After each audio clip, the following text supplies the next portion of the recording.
यही शुभ अवसर है अंधेरे से प्रकाश की ओर जाने के लिए मोदी सरकार को। इसलिए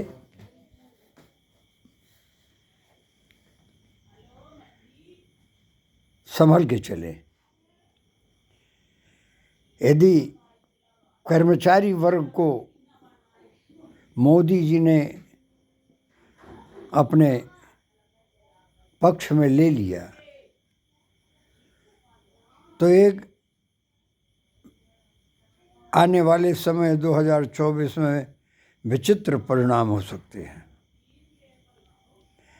क्योंकि कर्मचारी ऐसा रूठा हुआ है, सैनिक भी साथ में, पेंशनर भी,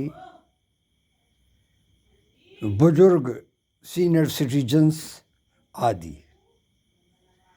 और इस आड़े वक्त पर कर्मचारियों को, सैनिकों को, पेंशनरों को खुश करना सबसे बड़ी कलाकारी होगी। और वैसे भी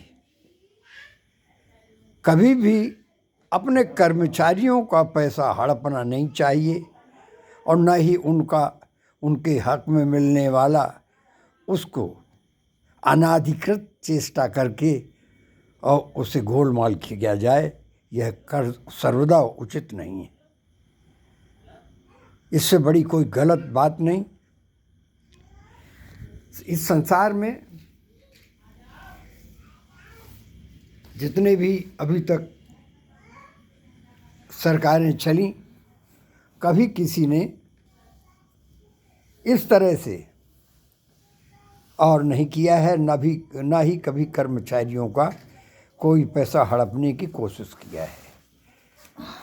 और महंगा जो भी कर्मचारियों को, पेंशनों को मिलता है, वह उनके जीवन के अमूल्य जीवन जो है, उनके जवानी के समय का जीवन, और उस जीवन को वो देश हित में, भारत माता की रक्षा के लिए और कितना अपने आप को कुर्बान कर देते हैं, समर्पित कर देते हैं।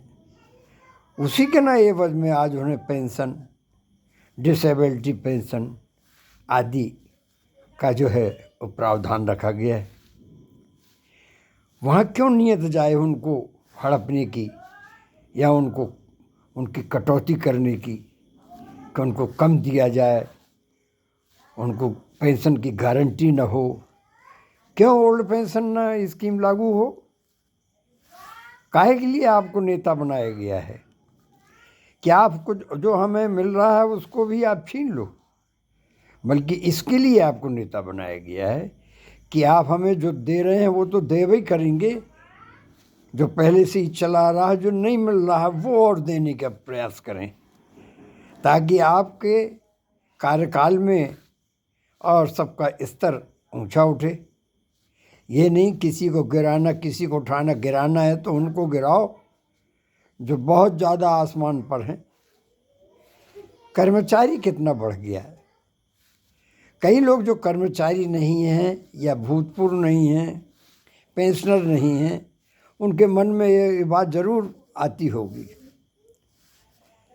कि अरे बैठे बैठे का पैसा ले रहे हैं। काश वो होते उनकी जगह, तब उनको नानी याद आती और उनके समझ में आता कि ये कितने मुसीबत का पैसा आज उन्हें मिल रहा है, और जितना मिलना चाहिए और देशों की अपेक्षा वो उनको नहीं है।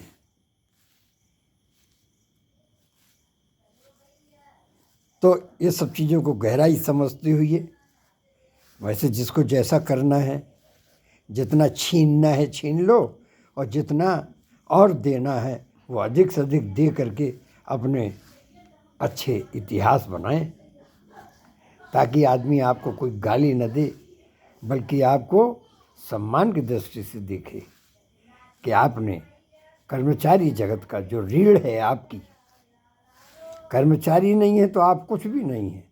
श्रम ही ईश्वर है, श्रम ही शिव है, श्रम ही पूजा है, श्रम ही सब कुछ है और उसके सिवा कुछ भी नहीं। जय हिंद, जय सिया राम।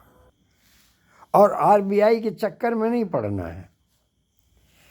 आरबीआई का कहना ठीक है, आप दूसरी जगह को, भाई मनुष्य को जो है, भारत के नागरिकों को और भारत की जनता को वो चाहिए जो उनको अधिक से अधिक आनंदमय जीवन में, सुखमय जीवन में और देश का विकास करते हुए आनंद में रहें। आप सभी को हवाई जहाज़ों में नहीं उड़ना है। हवाई जहाज़ के लायक बहुत कम हो पाते हैं। अभी तो आप आदमी को जो है ज़मीन से उठाइए, जो ज़मीन में गिरे पड़े हैं, कर्मचारियों को क्या स्थिति है, उनके घरों में ज़रा घुस के उनकी वास्तविकता को देखें। देखिए, एक एजुकेटेड आदमी में एक एजुकेटेड गरीब और अशिक्षित गरीब, दोनों गरीबों में बड़ा फ़र्क रहता है। जैसे एक ब्राह्मण ठाकुर के यहाँ वैश्य भी हैं, उसमें इनके यहाँ एक आदमी कमाता है, 10 खाते हैं। और वहाँ अशिक्षित गरीब के यहाँ 10 के 10 कमाते हैं। यदि परिवार में 10 हैं तो 10 के 10 कमाते हैं और फिर भी वो अच्छे से नहीं खा पाते और लड़ते झगड़ते रहते हैं और गलत नशा इत्यादि के चक्कर में पड़े बर्बाद होते रहते हैं। वो पैसा भी 10 की कमाई भी नहीं पूछते। जय श्री राम, जय हिंद। इसलिए सरकार को सोचकर समझकर गंभीरता से ये निर्णय लेना चाहिए और ये परवाह न करे, बल्कि अपना जो पैसा जो इतना ज़रूरी नहीं है खर्च करना, उस पैसे को वहाँ ना उपयोग किया जाए। उसकी जगह भारतवासियों के स्तर को उठाने में और प्रयास किए जाएं। धन्यवाद।